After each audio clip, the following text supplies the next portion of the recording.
בשם השם נעשה ונצליח, חג שמח, תזכו לשלם רבות טובות ונעימות. We are doing the Zera Shimshon, Chag Sukkot, Chol HaMoed on Hoshana Rabbah. Tonight we're doing the Derush Zayin of Parshat Haazinu, the seventh Derush Parshat Haazinu of the Zera Shimshon, who interestingly talks about the war of Gog uMagog, which is, we know it's the Haftarah that we read on Chol HaMoed Sukkot. We read the Haftarah today of the war of Gog uMagog. So it's a good time to talk about it a little bit. And the Zera Shimshon has a beautiful perush on it. So let's dig in. So he says, Inyan Gog uMagog, the concept of the war of Gog uMagog. So let's just a small little introduction. Gog uMagog, the war of Gog uMagog, there's basically Navi Yecheskel talks about in the end of days. Gog is a king, his name is Gog. Magog is his people, the name of his people. So when they say Gog uMagog, it's not that Gog fights Magog. It's the king Gog uMagog and his people, or the people. Let's put it that way. And in the end of days, all these people are going to team up together to form Magog, so to speak, with the king Gog, and they're going to wage war against Israel. Wage war against Bnei Israel. And Navi Yecheskel depicts a picture of how successful this war will be and how miraculous the war will be, that Bnei Israel are going to win the war against all these nations. And then it's going to be a huge sanctification of Hashem's name. And that's basically Yemei Moshiach, Bezrat Hashem Bimhera V'Yamenu Amen. Which nation is Gog now? So we don't know which nation Gog is. What we do, you'll see from here, what we do know is that Gog is going to be from the nation of Yafet, mostly. So Europeans. Greeks. Europeans, Greeks. But then again, that doesn't mean that it's Greek today. It's Greece today. Because these nations have been mixed up for so long already. You never know. You don't know who it is. You know, like Edom, that you don't know who it is. Amalek, you don't know who it is. You know, at one point Amalek was supposedly, Edom and the children of Esav. And then now it could be, God knows, it could be completely in the Middle East. We don't know. Inyan Gog uMagog. So the concept of Gog uMagog, bevadai hu devar seter. He says, for sure, certainly it's something that is very hidden and Kabbalistic. It's very deep. It's not some, war that's going to happen at the end of the days. It's definitely, there's a lot of depth to it, that's for sure. Ve'yesh bo sod, and it has many, many secrets. Aval na'ayen bo lefi hapshat. But let's try to figure some of it out. On the surface, let's try to kind of bring out some of its, interesting points here. Shelechora yesh bo kama kushot, because if you really think about it, seemingly contains some questions, some questionable things. Sheim hakavana, kemo shekatav hayefet toar, resh parashat shemini, because it says if the purpose of, as the Yefet Toar, it's a sefer, writes in his commentary on Midrash Rabbi, says if the purpose is in Parshat Shemini, dehayinu leha'ashiret Israel, if we say that the purpose of the war of Gog uMagog is to make Bnei Israel wealthy, if the entire war, the purpose is for the wealth of Bnei Israel, and to bring retribution and revenge from the wicked people of the world, kashet, this is definitely very difficult to understand. Because at the end of the war, it says, at the end of the war with Gog uMagog, Bnei Israel are going to come out very wealthy. All of their wealth is going to be captured by Bnei Israel. Right? So already that's a question. Like all of this, we have to go to war at the end of days so that we become wealthy. Exactly, who cares? Like, really? Thank you. What I need, first of all. Second of all, he's going to ask, he's like, why go to war? Hashem, if you wanna beat them, you can beat them yourself. If you wanna give us money, you can give us money. Why does there have to be even a war? He says nothing prevents HaKadosh Baruch Hu la'ashiram belozeh, to make Bnei Israel rich and wealthy without all of this. And if you say that it's really to take revenge on these Reshaim, what's the need? Why does it have to be this? And what does it need to be with all these nations teaming up against Bnei Israel in this matter, to come upon us? Im kvar hu sof ha'olam, if it's really already the end of the world, right? Meaning the time of Moshiach, vekulam yamutu, and all the wicked will cease to exist, they're all going to perish, veisharu Yisrael bilvad magerim, and only the Jews will remain with those that have converts, meaning, I think here by converts it means that even those that decided to join Bnei Israel, it doesn't mean that they had converted from before. There are those that there were, tzadikei umot ha'olam, those that were righteous in the world also remain, right? Ve'en lecha nekama gadola mizo. Thus, there's no greater retribution, there's no greater revenge than this. So what's gained by having these people's deaths come about through a military fight, a war, by the hands of the Jewish people? Right? They're all going to die. All the wicked are going to perish. So what's the use of having this huge war? To do what? What's the point of it? But that's not the end of it though. Ve'od. And further difficulty. What is the meaning of the pasuk in Yecheskel? It says, "Ve'itgadalti ve'itqaddishti le'enei goyim rabim ve'yade'u v'chule." I will be exalted and I will be sanctified, meaning I will be known before the eyes of many nations. And then the rest says, then they will know that I am Hashem, so on and so forth. That's the pasuk. So it says, Im sof kulam lamut. Again, if at the end they're all going to die, right? So they're not going to really be alive to attest to Hashem's greatness. Ve'af otam sheichyu, and those that will live will remain alive. Migdulotam shel Yisrael yodu lishmo. From the greatness and exaltness of Bnei Israel, they will know the greatness of HaKadosh Baruch Hu. They'll know the greatness of Hashem. Vayahu, as we say every single day, Vayahu ushmo echad. He and his name will be one, meaning the rest of the world, everybody else that remains at the time of Moshiach, will know from the greatness of Bnei Israel, greatness of HaKadosh Baruch Hu. So again, what will be accomplished by this war of Gog uMagog?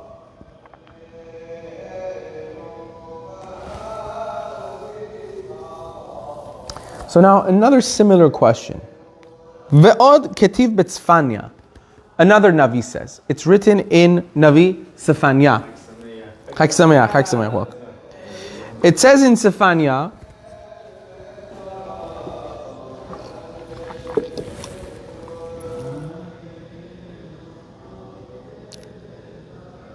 that Hashem declares then, Ki az ehepoch el amim safa berura.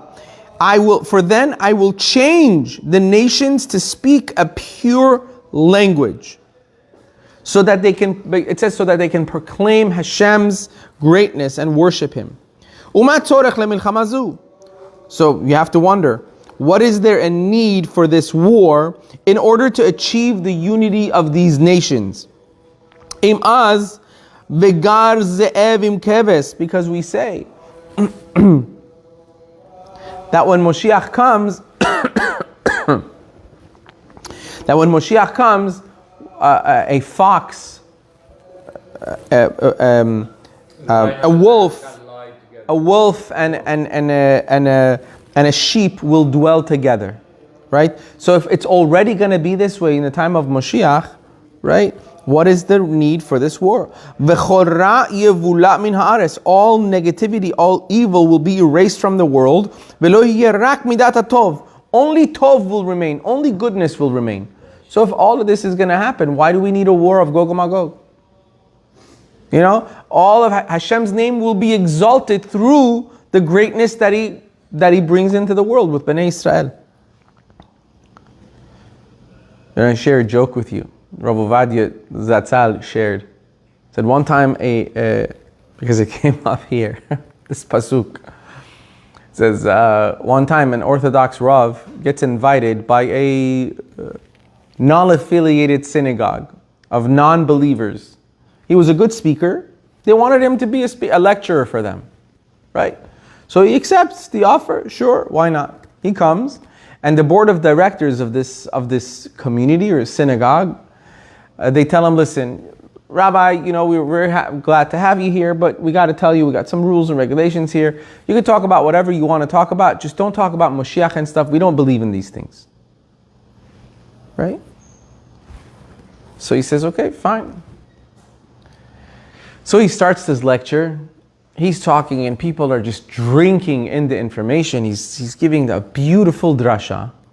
Comes towards the end of the drasha, and we know most chachamim, when they want to end their drasha, it always ends with, and we should be zocheh to be ad Moshiach tzidkenu b'mhera v'yamenu. And he realizes he can't say this because they don't believe in it, they don't want to hear it, right? So he says, and I'd like to finish with a parable before I leave. He says, one time, there was a hungry fox. Really, he was starving. He was looking for food and he couldn't find it. And he sees a rooster little distance away, and he starts crouching and he starts running at it, and the rooster was too smart, finds out the fox is coming, starts running and kind of like flies a little bit and jumps onto a tree branch. And he sits up there like, cuckoo, you know. And the fox at the bottom of the tree says, my love, why are you running away? He says, what are you, crazy? You're a fox, you're chasing me, you want to rip me apart. He goes, no, haven't you heard? Moshiach is here, right? And he says, "V'ger ze'evim keves." You know, a wolf lives comfortably with a sheep. We're all friends now. As he's saying this, there's a pack of dogs coming. He could hear the sound of the and the fox is terrified. And he starts running for his life, right? 10 minutes pass. And the dogs go away, the fox comes back and he sees the rooster still on the tree. He says, sweetheart, I thought I told you, Moshiach is already here. You don't have to be afraid. I just want to talk. I want to hug you. He says, really? Moshiach is here? Why did you run so fast when the dogs came? He goes, these dogs are non-believers. They don't believe in Moshiach.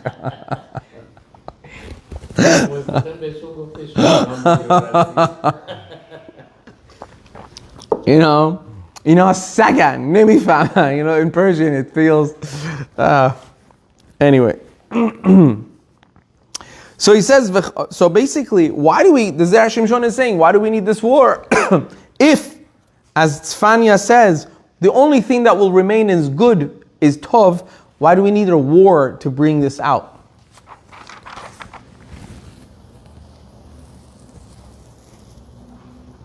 Now, in Sefer Yechezkel, when he's talking about the war of Gog and Magog, as an introduction here, it says that the slain warriors, the killed warriors of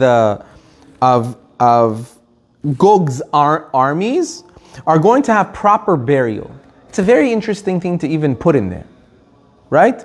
That it says at the end of the war, when Bnei Israel beat the Gog's army, they're going to get a proper burial by Bnei Israel. And it's another interesting thing that's put there. Like, again, you say Shema before they die. Why? Right? But what is it? The Chachamim say that it's due to the fact about something that happened thousands of years ago. And he's going to discuss this. Because the nation of Gog is going to be a direct descendant of Yafet Yafet was Noach's son, whom became the forefather of mainly Yavan, the Greeks, right? And Yafet was the one who respected his father when Noach came out of the Teva, and he got drunk. And when he got drunk, his naked was showing. It was Yafet that had the idea of going backwards and covering his father. And because of that, he gets a special treat. That at the end of days, his people are going to, when they go out to war against Bnei Israel, to destroy Bnei Israel, and they lose, they get proper burial. Even though they were the enemies. No, we'll talk about all of this. We'll talk it. Ve'od kasha la midrash parashat Noach. He says another difficulty. You like how many difficulties we bring on top of each other? How many questions? He says another difficulty is on a midrash on parashat Noach. Shelefi sheyefet kisa irvat aviv, because Yefet covered his father's nakedness, zachu banav likvura, his descendants of Yefet, merited burial. Dichtiv, as it says in the pasuk in Yehezkel, eten leror megom sham gever, and you shall give, I will assign Gog a burial plot there, a burial place there. That's in Yechezkel. Even the Yefetuar, which is another commentary, also asks over there. Over there he says, because I don't understand. It seems that they're being really buried because of the stench of their bodies that are just lying there, and it makes such a foul odor. That's why they're being buried. So why does the Midrash indicate that this burial is? No, it's because of a zechut that they have, right? Ve'od, furthermore, shegam bnei Shem kulam, that the merit should have also extended to the descendants of, as you said, Shem. But it doesn't. All of them should be buried. On the contrary, we find in the treatment of the evildoers, Reshaim, even among the Jewish people who descended from Shevet, from which son of Noach? Shem, right? It says that it is stated, they will not be gathered and they will not be buried. Even the children of Shem will not be buried. Those that were evil, they're not going to be buried. So it's all a big question here. It seems that the children of Yefet, the descendants of Yefet, have a special treatment when it comes to the Kevurah at the end of days, when others do not, even children of Shem, which we come from, right? So it says, even the Reshaim of Am Yisrael do not deserve, at that time, will not get a proper burial. But the children, the descendants of Yefet will, which is extreme. But Shem had Abraham. Abraham had Right. Shem also, of course. Shem has also a broad descendant. We're not the only descendants of Shem, right? But he brings down, he says, yes, Bnei Israel also. Even the evil ones of Bnei Israel that are not going to make it through the war, when Moshiach comes, they're not going to get proper burial either. Which is a huge question. The Shem is supposed to be the Semites, Arabs and Jews. Right. It's not abroad. I mean, there are other nations that later on kind of branched off of there too. Not necessarily only Arabs and Jews. Semites. It wasn't just Abraham that came from Shem. Others came from Shem. But that's where the term Semite comes from. Right. Shem in Arabic is But I don't think someone that hates, let's say, someone that has baseless hatred towards Arabs is called an anti-Semite. Semite. because they are themselves. Semite is exclusively targeted towards Jews, right? But other people came from Shem. Other people rose. Be that as it may, we have a few difficulties here in this in the whole episode of the story of the war of Gog and Magog.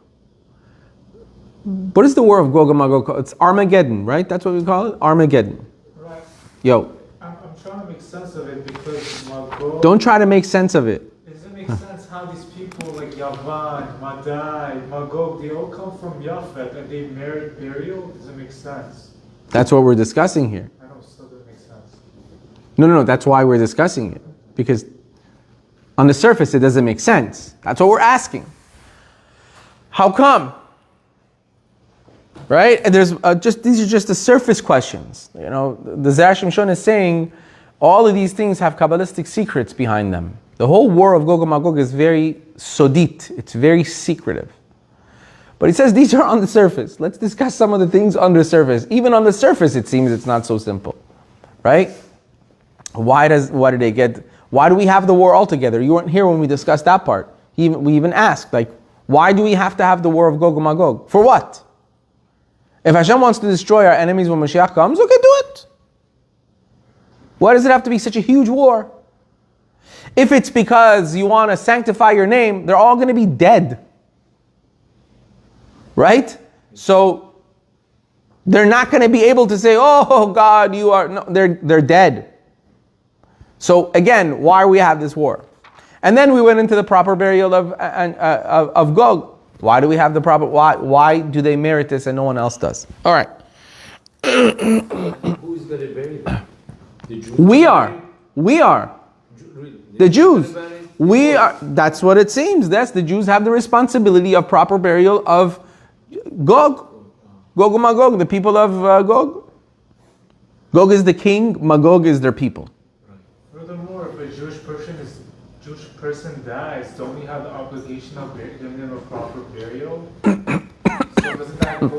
So it seems here at the end of days, we don't have that chiyuv anymore.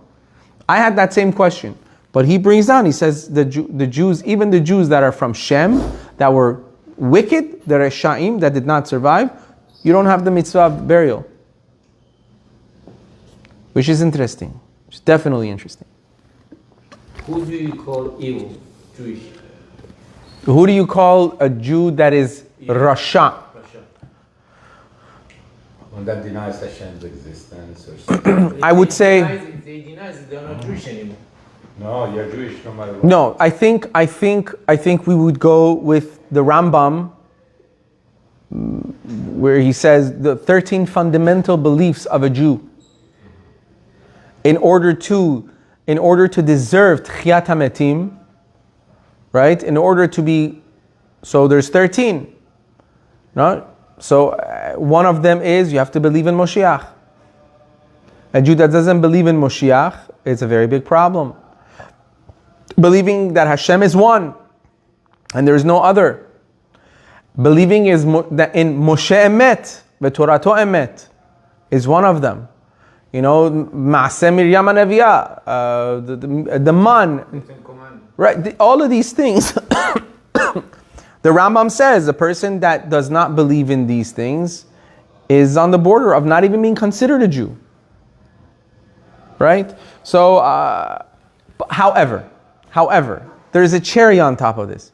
This is when a person blatantly disregards these things with the knowledge of these things. Meaning, if a person is just has no knowledge of these things, you know what I mean? They're just bur ameh haaretz. They've never been taught any better, right? You wouldn't consider those people reshaim, wicked. A wicked person is that they know about. I'll give you a mashal. This is a true story, but it's been used as a mashal for centuries, I think.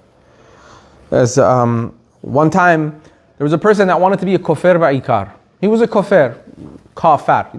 He was a heretic. And he wanted to live as a kafir. So he goes and asks around. It says I think the Rabbi of the town tells him, if you really want to be a kafir, You can go to so-and-so's house. He lives at the edge of the forest someplace. And you could join his group of kofrim. Cult, whatever you want to call it. Here, 1 second. Okay, we just disconnected for a second. He goes to this person's house. He knocks on the door. And the wife comes and opens the door and says, how may I help you? He says, I'm here to meet, let's say, Herzl HaKofer.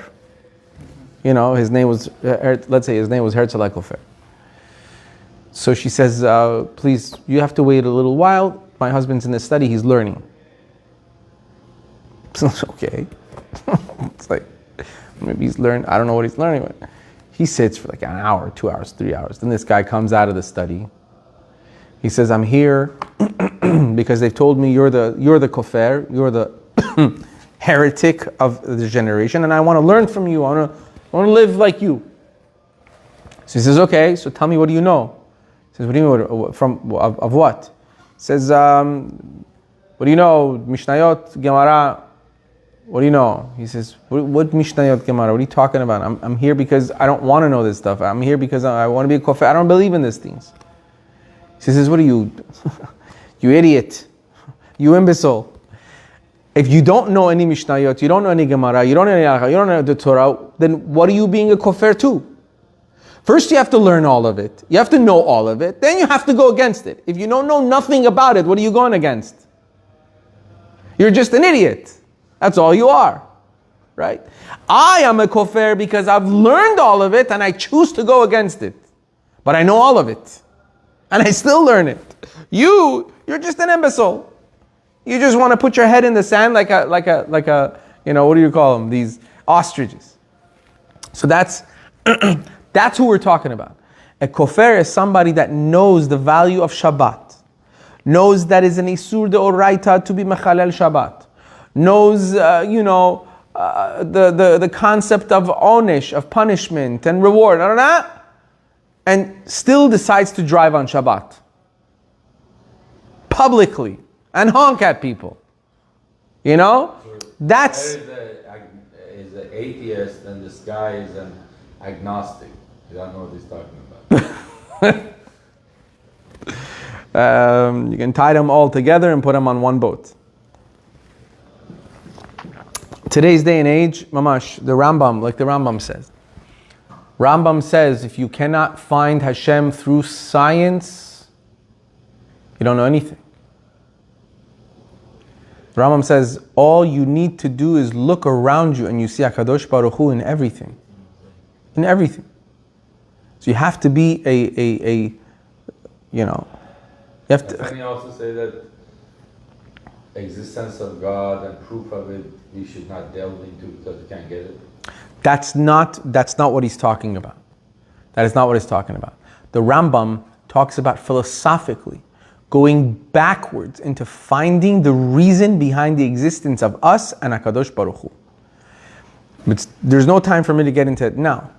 But if you go deep enough and you dig deep enough, you will be found with certain questions that you can't find the answers to. You'll drive yourself crazy.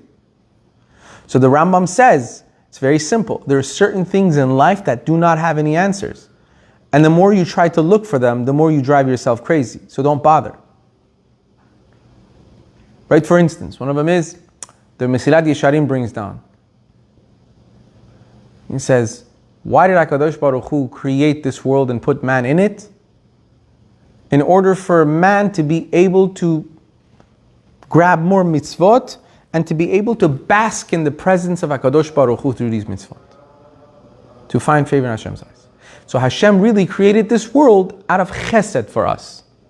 Right? So don't create the world. Help us bask in your presence without this world. Don't do bread of shame though. Right? Bread of shame. Okay, so take away shame. Shame is a concept created by HaKadosh Baruch Hu. Take away shame. All these things you could still ask on. So Rambam says you go too far. Huh? We would not feel like we deserve it. Even that feeling is a manifestation of something that Hashem has put into our minds. The Rambam says that's what I'm talking about. The more you delve into these questions philosophically, you will find that you're not getting there. You could still ask on the answer. Because there's certain things you can't find answers to. And really the answer is, Hashem did it because He wanted to. Because He can and He wanted to. Certain things is left without an answer. Very simple. There are many things in the world that have no answers. We don't bother about them. Right? So that's what we don't understand. That's why the Rambam is saying. Rambam says our brain does not have the capacity to understand it. Therefore, you will literally drive yourself crazy. Because you will not be able to comprehend the issue. It's something that is too far out of reach of our minds. Right? Prime example of it is I always ask people, close your eyes, imagine nothing. Can you do it? Why not? Close your eyes, imagine nothing. Can you do it? Absolutely nothing. Can you do it? You don't let me. Okay, I'm sorry. He's like, you're not letting me. I'm afraid if you close your eyes long enough, you'll fall asleep. You can't. No one can. You know why? Because we don't have a concept of nothing. We've never... It's not that. Even if you close your eyes. Right, but that's not what it is. We don't know what nothing is. We've never had a concept of nothing. Everything around us is something. Even that dark black hole you see in your mind is darkness. That's something. We don't have a concept of nothing. Right? So the Rambam says there's certain things we cannot comprehend because we don't have the concept. Everything our brain has is from either experience or lifestyle, or something. It's always something. So there are certain things we don't have concepts of because we've never experienced it. We don't know. Our brain does not have the capacity of it. So there are certain questions that go so far out that the answer is just not within reach. I cannot understand how it could be. I think it's so deep yet so clear. Right? All right, let's get now back into the Zera Shimshon and the answer we were searching for. V'yesh lomar. So he says we may explain. Shehoil she'oto hazman hu sof hatigun shel olam. Listen to this. It's gorgeous. What is the time of Gog Magog? It is the time of tigun ha'olam. It is the last moments when the world will be reaching completion and perfection. That is the time. V'ha'kedusha rotza litol min ha'kelipa. Kedusha, holiness, wants to separate itself from the kelipa. Kelipa is the negative energies, negative forces in the world. Right? Kelipa, technical translation of kelipa is the peel. Like a peel of an orange. Huh? Like onion peels. Like peels, right? But kelipa in this essence means the negative energies that cover things up. Kedusha in the world wants to separate itself from the kelipot, wants to separate itself from all negativity in the world, negative energies. Kol nitzotze hakedusha sheba'olam. Sorry. Kol nitzotze hakedusha shebal'a. All the sparks of holiness that this world has absorbed, lesov kol hanidachim, to gather all the sparks of holiness that had been banished, ulqabbetz kol hapezurim, and to collect all the scattered nitzotzot, scattered positive redushot that are in the world, have to be gathered at this time. Umishum hachi. So in reaction to this, because of this, ha'kelipa mit'ametzet bechol kocha. This kelipa will marshal all of its strength to keep the kedusha within, because it's a survival. Because the kelipa, the negative energies, only survive from kedusha. They get their energies from kedusha, because negativity does not have energy of its own. The Yetzer Hara, where does he get his energy? From the kedusha within us. That it's fighting power. Everything negative in the world receives its power from nitzotze kedusha, from sparks of positivity that we have. לעכב מה שתחת ידה, to retain whatever sparks, meaning this, the kelipa will fight with its last remaining strength to keep whatever it can from of the kedushot within. ואורכת מלחמה אל הקדושה, and therefore it will make this war, it'll wage this war with the holiness. ולפי שהניצוצות נתפזרו בכל 70 אומות, and because these sparks of kedusha have been scattered within the 70 nations of the world, which are represented, shehem keneged hashiv'im nefesh she'aradu leMitzrayim, which are represented by the 70 souls that went into Mitzrayim. They divided into, then from there, the world divided into 70 different nations. Mishum hachi Gog u'Magog oleg begematria shiv'im. It says, therefore, if you look, Gog u'Magog, the gematria is 70. Kelomar, to tell you, שהתקבצו כל 70 אומות ביחד במלחמה זו, to tell you that the entire world will be joining in this war. The 70 nations will unite to fight Am Yisrael in this war because they want those nitzotzot. Okay, what are these nitzotzot that we're talking about? Just a little tiny introduction here. During the exile of Am Yisrael, holiness, sparks of holiness scattered throughout the world. Meaning, instead of being in one place with Am Yisrael, all of these nitzotzot, they dispersed into the world. This is All when of they were in Mitzrayim or when they came out? In Mitzrayim and when we came out.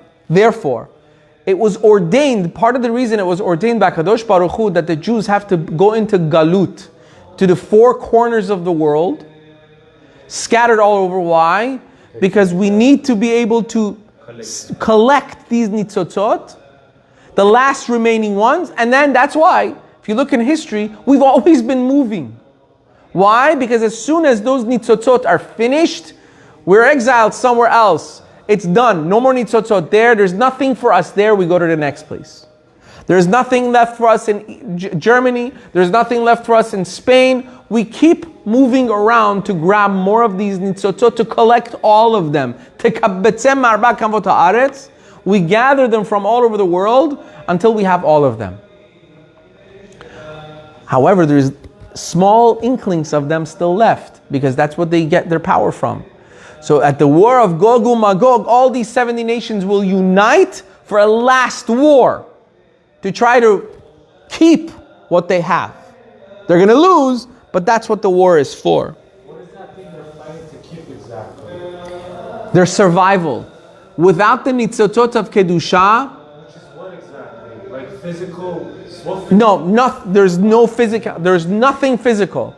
It's all spiritual. It's energies of holiness that maintains nations.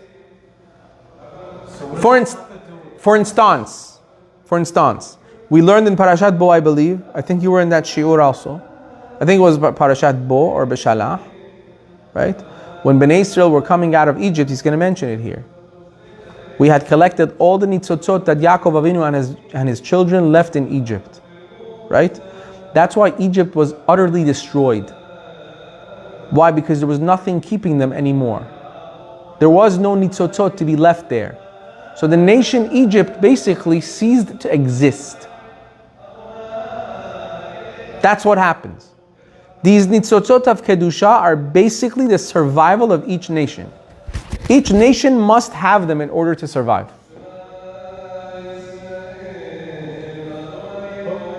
What is it exactly? So our presence within a certain region is what keeps the nitzotzot? No, it's not our presence.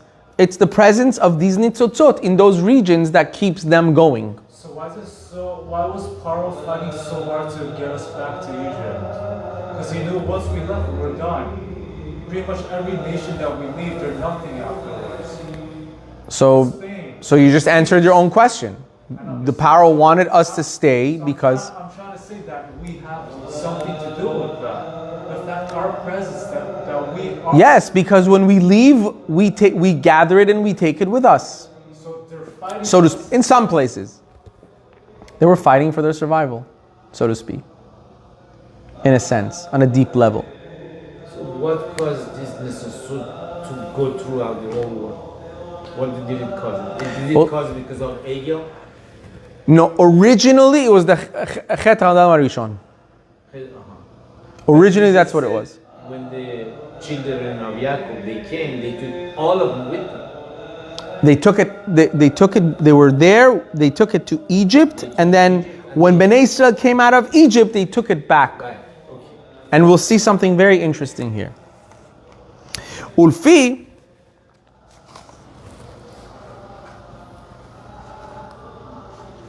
now, as we said,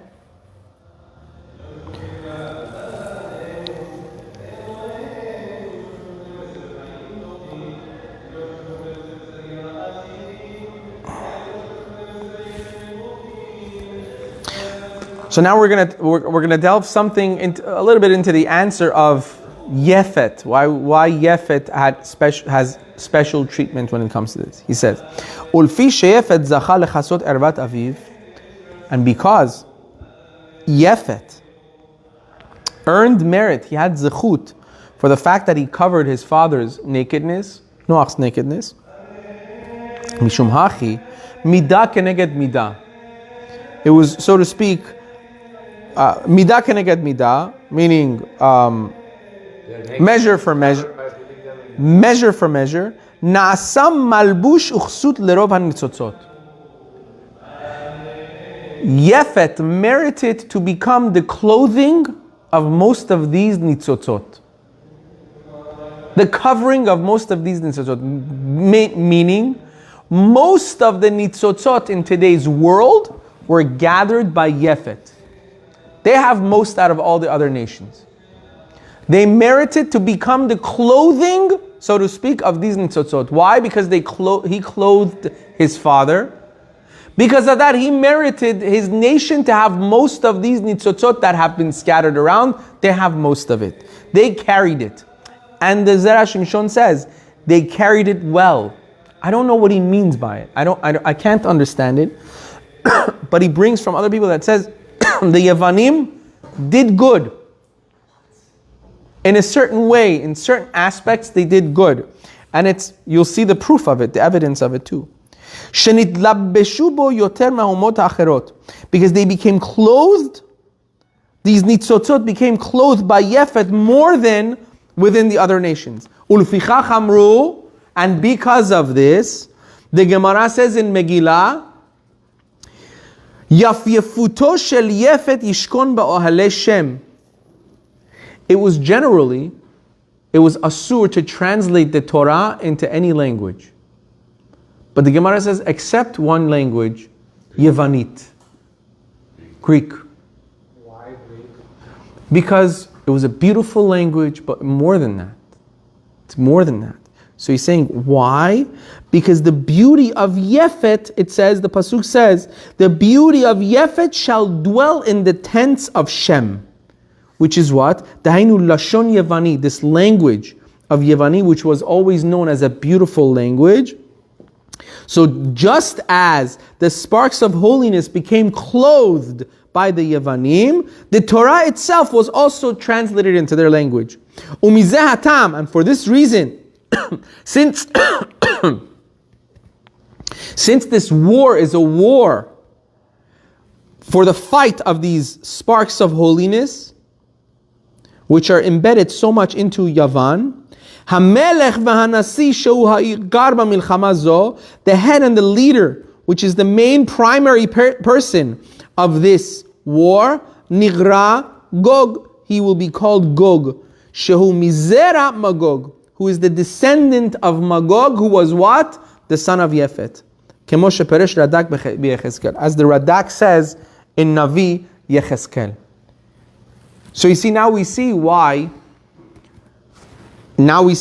more. I always had this question, why was the Torah translated into Greek before anything else? And certain, even the Megillah says there's machloket, if you read the Megillah in Yevanit, are you Yotze or not? The Megillah has to be read in Hebrew, right? But if you read the Torah in Yevanit, are you Yotze? If you read the Megillah, it's a question. So I was always thinking, why is this even a question? Why is this even a question? Now we see why. They merited this because they got most of those nitzotzot. Why did they get most of the nitzotzot? Because Yefet covered his father. Because he covered his father, he merited to be the covering for these nitzotzei kedusha. And it's very interesting. I was thinking of this myself. Very interesting. What aspect, what was something that Yevanim always, what was the pride of Yavan? What was something that they... The physical beauty. Beauty, physical beauty. Yavan was always about physical beauty. Right? And he's saying that Yavan became what? The clothing over these nitzotzot. What is the clothing of the neshama? The body. The body. The physical body is the clothing of the neshama. So it goes well together. Because they got so many of these nitzotzei kedusha, their outside was beautiful. And this is something that they really dwelled on. You know, the beauty of the human body. And Yevanim were no joke. I mean, these were people that many philosophers and thinkers of the age of the Yevanim was Greek times. Greeks. So Yeah. because they're so respectful to the human body, so based off that, they reward that their bodies should be buried. That's what he's going to speak about now. That's what he's going to speak about. Now,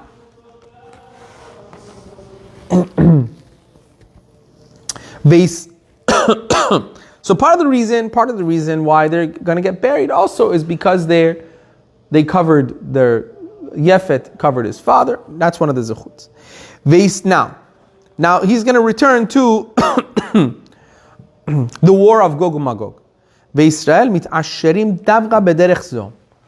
said, I don't know if you were here when we were talking about it. It says that Bnei Israel would become rich, very wealthy from this war. Once the war we would be victorious, all the wealth of the 70 nations goes to one nation, Bnei Israel. It would come out extremely wealthy. And we said, why? And how? Who cares? Right? Number one. Number two, you want to make us wealthy? Why do we need the war? So we said why we need the war. Now what's the wealth all about? So he says, and the Jew, b'derech zo, says, no, Bnei Israel will become wealthy specifically in this way, by extracting all these sparks. This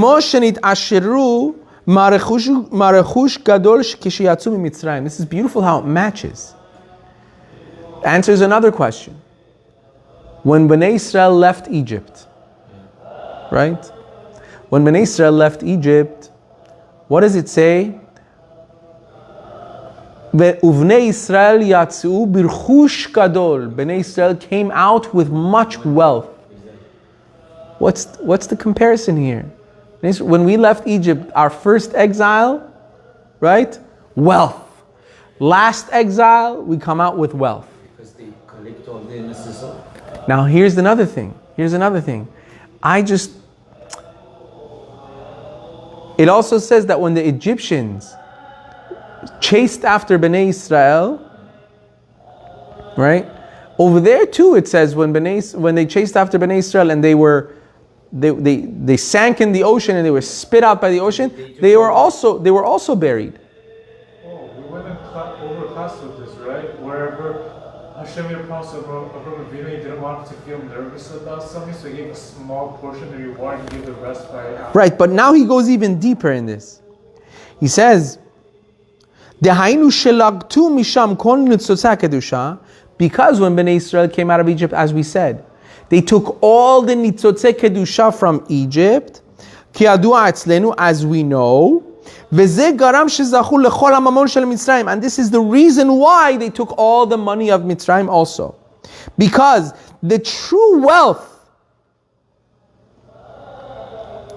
of Bnei Israel when we came out of Egypt was what? These nitzotzot. We gathered these sparks of holiness. And the material possessions that they acquired was an outward manifestation of this kedusha that we took. Just like we said the outward manifestation of Yefet was their beauty, The outward manifestation of us collecting all the nitzotzot was by acquiring all of the wealth. Because in this spiritual world, the wealth in the spiritual world are these nitzotzei kedusha, these sparks of kedusha. So it manifests itself in the wealth. Why? Because the wealth of a nation, it's being. When a nation has no wealth, it doesn't exist. Right? And in halakha, it's brought down. A person that has nothing to their name, poor, are considered in some ways dead. They don't exist. Here too, by the complete and utter destruction of Mitzrayim, by taking the nitzotzei kedusha, which was on a spiritual level destroying them, they took their wealth because it comes with it on a physical level. Just like on a spiritual level they don't exist, they didn't exist anymore on a physical, material level either. Isn't it beautiful how it's like, it's incredible. So the same thing will happen when Mashiach comes. Exactly. At the end of the world. At the end of the world, when these 70 nations go to war for keeping their rights, so to speak, wanting to keep the nitzotzei kedusha, when they lose, they also lose on a physical level. So it manifests itself into the wealth. They lose their wealth. Beautiful. Beautiful.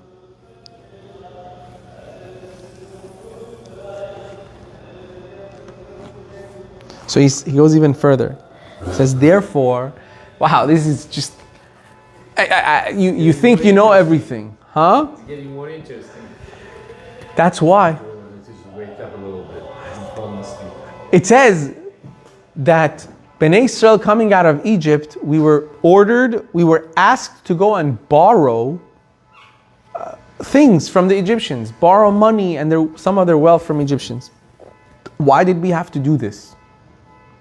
Why do we have to? Davka, we had to go and borrow, not take. We had to go and ask them to borrow some things, kle kesef and kle zahav, gold and silver vessels, from the Egyptians. We had to borrow from them. Why? We're going to take everything. Why are we borrowing? So listen to this.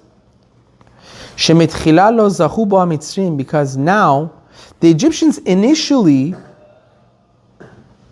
how did they gain their wealth? They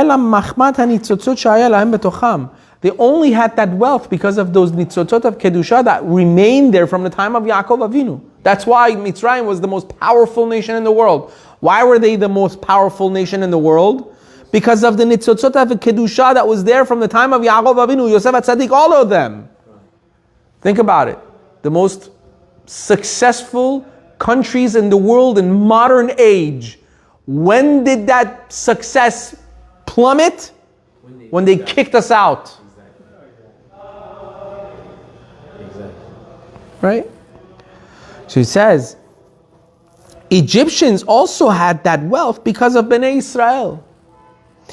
And then, obviously, the Egyptians could have kept it, but what did they do? They themselves chose to enslave Bnei Israel, to make Bnei Israel suffer. It was their own doing. So you find here that their entire wealth was bound to this sparks of Kedusha. Therefore HaKadosh Baruch Hu wanted for the Jews to go and borrow some wealth from them on their way out, to make it known to them that even the Mitzriim themselves, it was to teach the Egyptians also the fact that you have this wealth was only lent to you also. You only have this lent temporarily because of us. So Hashem said, I want you to go borrow, not take. Why? I want you to go borrow it from them so you can tell them, just like you borrowed it from us, we're borrowing it from you because it was only lent to you. It wasn't supposed to remain with you. It's not yours anyway. It was only for them to use as long as they had those sparks with them, they were able to use the wealth that they had. Now, since we maintain, we understand Tashmishe kedusha nignazin. This is beautiful. We say what? Anything that was used for kedusha has to be gonez. We have to do genizah, proper burial, right? Anything that's used for holy matters, tefillin, things like that, they have to be buried, right? Tashmishe nignazin imken. Therefore, connecting.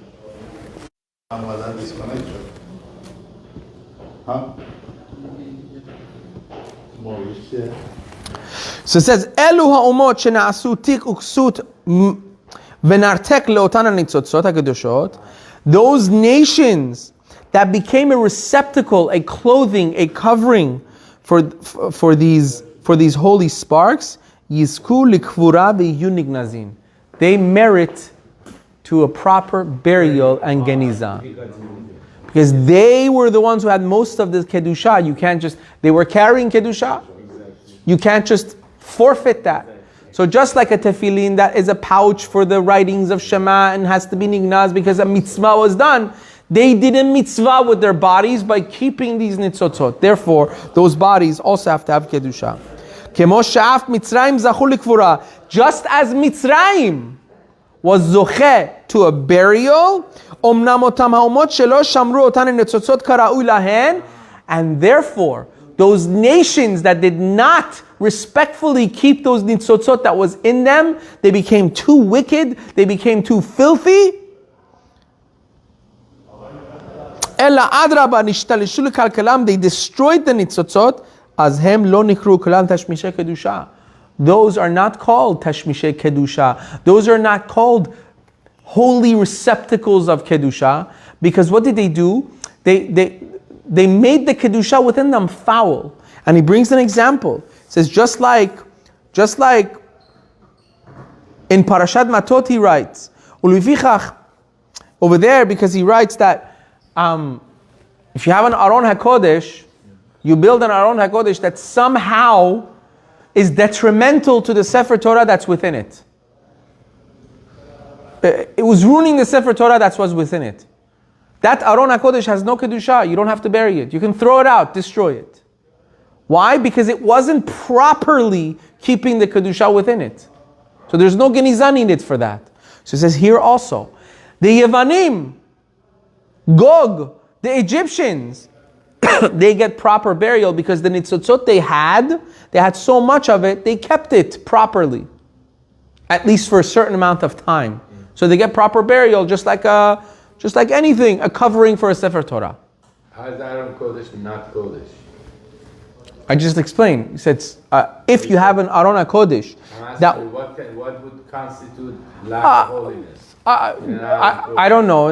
Let's say they use pig skin inside it. Yes, it was very smelly and it was disrespectful to the Torah. Even if they put the Sefer Torah in and they kept it for a while, after you just get rid of it, you get rid of it. That's what he's saying.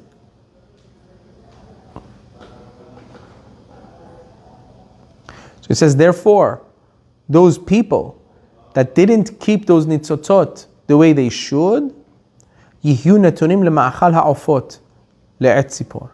Says that's why over there in Yechezkel it says, their bodies shall be given to the birds of the sky as prey, birds of prey to be eaten. They don't deserve burial. It could be any nation. It could even be from Shem. That's what he's saying. It says those reshaim of Am Yisrael lo alenu chas v'shalom, that did not proper safekeep the nitzotzot of kedusha, they don't deserve the proper burial. Beim ken, so therefore, it emerges, ha'asifa zo davka goremet sof tirun ha'olam, that this gathering of nations against Bnei Israel will actually cause the final perfection of the world, which is this war of Gog and Magog. It's not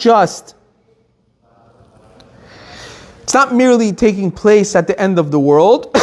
It will actually bring about, as the sparks will be released from the nations, it will bring about the perfection of the world. It's a part of the perfection of the world, because the war with them will bring about the freedom of these holy sparks.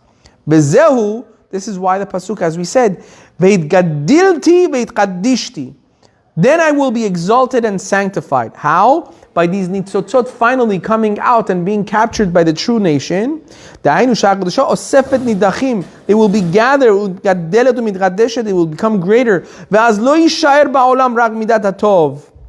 Then only goodness will remain in the world. That's when we say Hashem will be one and His name will become one. How? Because all these scattered nitzotzot will finally come back to its final resting place with Bnei Israel. And it will be fulfilled and it will become full by the unity of Am Yisrael. And as for what we find with regard to the wicked people of the descendants of Shem, Lo yasifu v'lo yigaveru, as it says in Yirmiyah, they will not be gathered together, nor will they be buried, chas v'shalom. Lefi shehem ishchitu darkam, because they corrupted their ways, begilgelu benishmatam, and they defiled their neshamot. And he says this is in contrast to the nation of Yefet that did not do so. All of it points to the same place. Now, this last part, I don't understand either. What the Zera Shimshon means, that Yefet did not desecrate these nitzotzot. In what way they did not defile the nitzotzot of Kedusha? I don't know. Even though they were sworn enemies of Am Yisrael for so long. What it means that they did not defile it, I don't know, maybe it goes back to when Yafet covered his father. I don't know. But all in all, I think this was one of the most interesting and beautiful Zera Shimshon's, or altogether a perush on the war of Gog and Magog, and why altogether we have to have this war in the end of days. It is not just that Moshiach will come after. No, it's this war that will really bring out Moshiach. Because this war is what will capture all those lost nitzotzot. And we learn through it as to why Yafet deserves burial, was because they had so much of these nitzotzot. And just like something that was used for Devar Kedusha has to have a proper burial, so too the bodies of Yafet, Gog, also deserve the same type, because they kept those nitzotzot as well. And after releasing them, they deserve proper burial. Is that from Gog or is it from Magog? It's both. The nation of Magog with Gog. But this nitzotzot has nothing to do with Jews who got forcefully, neshamot of Jews that got forcefully converted to whatever. No. The nitzotzot are just energies, so to speak. I think that's the best way I can put it. They're energies, that positive, holy energies that were scattered within the 70 nations of the world. So what happens to the Jews that were forced converted or whatnot? What happens to the Jews that were forced converted? There's a lot of different pshatim that comes to mind. But it says that in the end of days, in the time of Moshiach, before the time of Moshiach, all those lost souls come back. Those that need to come back. Some don't. And some souls, some neshamot that are already on the side of Bnei Israel go to the other side before Moshiach. How so? It says that when the time of Moshiach arrives, HaKadosh Baruch Hu kind of wants to clear the slate, kind of level the playing field. How? It says when Bnei Israel said Na'aseh v'nishma ad Har Sinai, when we said Na'aseh v'nishma, we all said it in unison, right? But some felt they were forced to do so. Some would have rather maybe not saying it, not accepting the Torah. But we went with the robe with the majority, And there were also on the other nations, it says that HaKadosh Baruch Hu offered the Torah to all the nations, and they all turned it down. But it wasn't all of them. Some people would have wanted to join and receive the Torah. But the majority of their nation said they don't want it. So they were taken with the rov, with the majority of their nation. It says in the time of Moshiach, HaKadosh Baruch Hu knows all those neshamot in the other nations that actually wanted the Torah. So what does he do? He makes it so that their children, those neshamot, convert to Judaism before Moshiach comes. And those Jews that were within the Jewish nation, Bnei Avraham, Yitzchak, and Yaakov, that didn't want the Torah, but they said Na'aseh because everybody else did it, before Moshiach comes, they leave. And the Erev Rav, those that were true people that actually wanted to join the nation of Am Yisrael, they stay. Those that didn't. that's the reason. Rabbi, isn't that true? Hold on. Baruch Adonai le'olam. Amen ve'amen.